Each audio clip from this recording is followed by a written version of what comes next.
કાઠિયાવાડના એક ગામની અંદર બે ભાઈ મા બાપ ગુજરી ગયા હતા.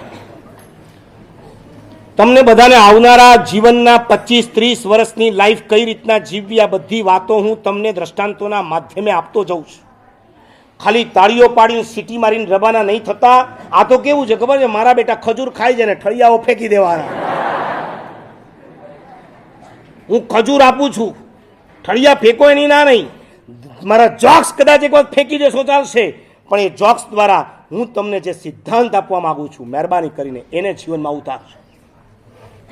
મા બાપ ગુજરી ગયા હતા, બે ભાઈ સાથે રહેતા હતા, બે ભાઈના લગ્ન થઈ ગયા. રામ લક્ષ્મણ જેવી જોડી કહેવાતી. યાદ રાખજો, આ દેશની અંદર એક એવો સમય હતો કે જ્યાં મા બાપની ગેરહાજરીમાં મોટો ભાઈ એ મા બાપ જેવો કહેવાતો. બાપની ગેરહાજરીમાં મોટો ભાઈ બાપ હતો અને માની ગેરહાજરીમાં મોટા ભાભી એ મા તુલ્ય હતા. નાનો ભાઈ જે પણ કામ કરવું હોય ને મોટા ભાઈને પૂછીને કરતો. આ બે ભાઈ સંપીને રહેતા. બે ભાઈની વાઈફ પણ બરાબર સંપીને રહેતી. પણ કોને ખબર, એક દિવસ એવું બન્યું, નાના ભાઈની વાઈફના પિયરિયાઓએ આ નાના ભાઈના કાનમાં ફૂંક મારવાનો ધંધો કર્યો છે. તમારો સંસાર તમે નથી તોડતા, કોઈ થર્ડ પર્સન આવીને તોડી જતું હોય છે. આ કાન કોને આપવા અને કોને ન આપવા એનું ડિસિઝન તમારે લેવાનું છે. ભગવાને બે કાણા કેમ આપ્યા છે ખબર છે? હા, જે સાંભળવા જેવું હોય તો બે કાનથી સાંભળીને અંદર ઉતારી દેવાનું. ન સાંભળવા જેવું હોય એક કાન સે સુનો और दूसरे कान से. નાના ભાઈને પિયરિયાએ ચડાવી દીધા. મોટો ભાઈ પોતાનું ઘર સરખું કરતો જાય છે, ડલ્લો વધારતો જાય છે.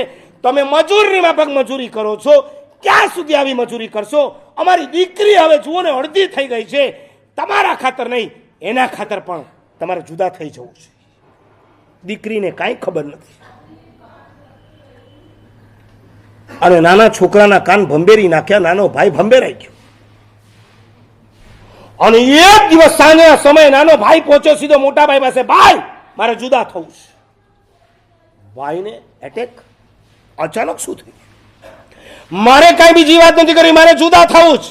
હિસાબ કરો. મોટો ભાઈ કહે છે, એમાં હિસાબ શું કરવાનો? બોલ, તારે શું જોઈએ છે?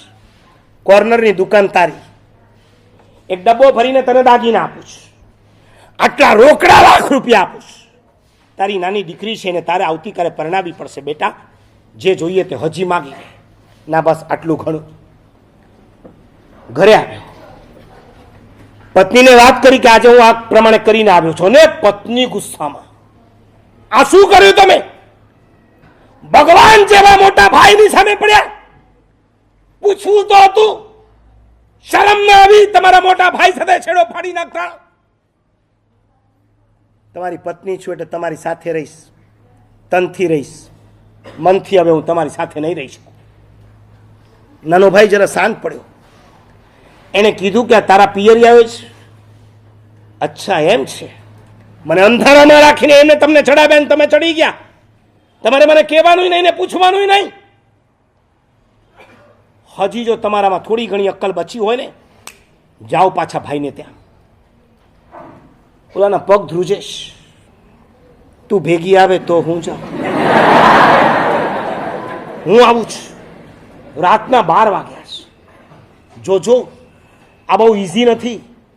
દ્રષ્ટાંત સાંભળતી વખતે હસી નાખવું એ ઇઝી છે. રિયલમાં ક્યારેક આવો પ્રસંગ આવશે ને ત્યારે તમારા ભાઈની પાસે ઝૂકવા જવું એ તમારા માટે ઇઝી નથી. સગા ભાઈની સામે ઝૂકી ના શકે એ દુશ્મનની સામે શું ઝૂકી શકવાનો હતો? મારા ગયા રવિવારના 5-7 શિબિરાર્થીઓ આવ્યા છે જેઓ ઊભા થયા હતા. આંગળી ઊંચી કરો.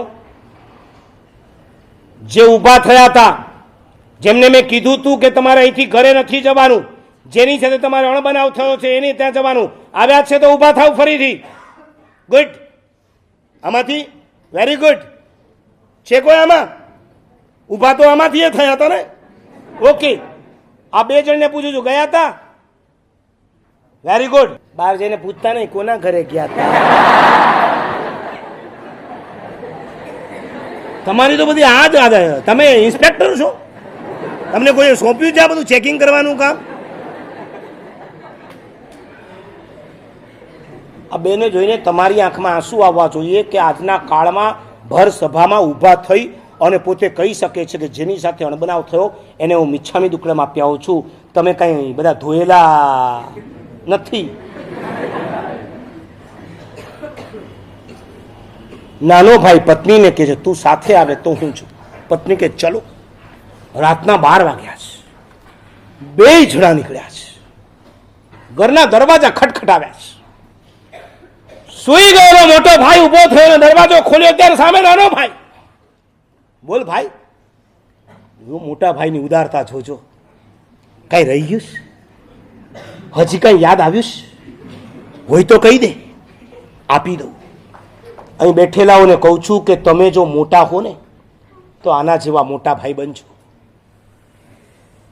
તમે જો તમારા 2 ભાઈમાં મોટા ભાઈ હો, તમે જો 2 બહેનમાં મોટી બહેન હો તો આ ભાઈ જેવા મોટા બનજો. મોટો ભાઈ પૂછે છે કઈ રહી ગયું, કઈ યાદ આવ્યું, કઈ મારાથી રહી ગયું તો બોલ, હજી તને આપી દઉં. નાનો ભાઈ કહે છે હા રહી ગયું. શું રહી ગયું?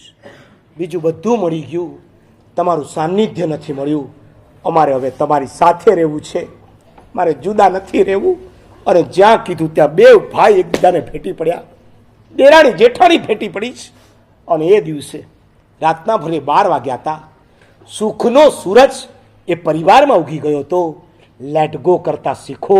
તમારા ઘરમાં આજે સોનાનો સૂરજ ઉગવા માટે તૈયાર છે.